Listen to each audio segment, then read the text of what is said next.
اب دیکھیے یہاں 6 رکوع ختم ہوئے، 7واں رکوع شروع ہو رہا ہے، اور 7ویں رکوع کی پہلی آیت سورہ بنی اسرائیل میں بھی یہی تھی، وَإِذْ قُلْنَا لِلْمَلَائِكَةِ اسْجُدُوا لِآدَمَ فَسَجَدُوا إِلَّا إِبْلِيسَ، بالکل ٹھیک درمیان میں سورہ بنی اسرائیل میں بھی 12 رکوع اس کے ہیں، 12 رکوع اس کے ہیں۔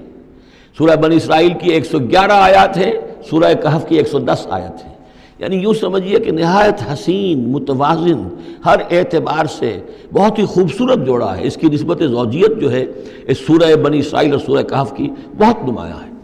میری ایک کتاب ہے، وہ اس میں آخری جو ہے اسی پر بحث ہے، قرآن حکیم کی صورتوں کا اجمالی تجزیہ، جس میں کہ اس کی نسبت زوجیت کو میں نے بڑی تفصیل کے ساتھ، اگرچہ بڑی اختصار ہے لیکن جامعیت کے ساتھ بیان کر دیا ہے۔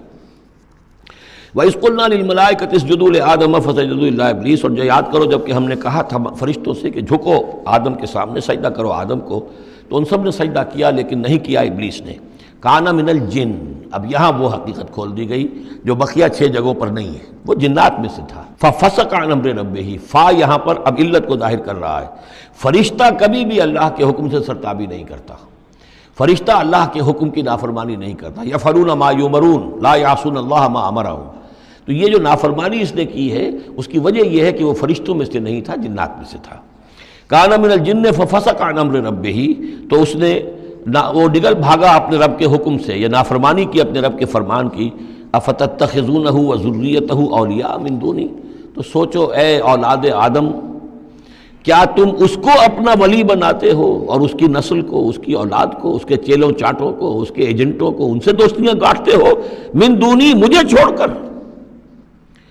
میں تمہارا خیر خواہ، میں نے تمہارے سامنے سارے فرشتوں کو جھکوا دیا، میں نے تمہیں خلافت عرضی عطا فرمائی، تم میری کریشن کا ماسٹر پیس، کلائمیکس، اور تم بدبختو، تم نے مجھے چھوڑ کر دوست بنایا اس شیطان لعین کو اور اس کے ایجنٹوں کو اور اس کی اولاد کو، چاہے وہ اس کے ایجنٹ جو ہیں وہ اس کے صلب سے ہیں، اس کی اولاد سے ہیں، اور یا یہ کہ انسانوں میں سے ہیں۔ افتتخذونہ وذریتہ اولیاء من دونی، کیا تم اسے اور اس کے اولیاء اور اس کی نسل کے لوگوں کو، اس کی اولاد کو ولی بنا رہے ہو مجھے چھوڑ کر، وہم لکم عدو، جبکہ فی الواقع وہ تمہارے دشمن ہیں۔ بئس للظالمین بدلا، کتنا برا بدل ہے کہ جو ان ظالموں نے اپنے لیے اختیار کیا ہے۔ اللہ کو چھوڑ کر ان کی رفاقت، اللہ کی دوستی چھوڑ کر اس شیطان لعین کی دوستی۔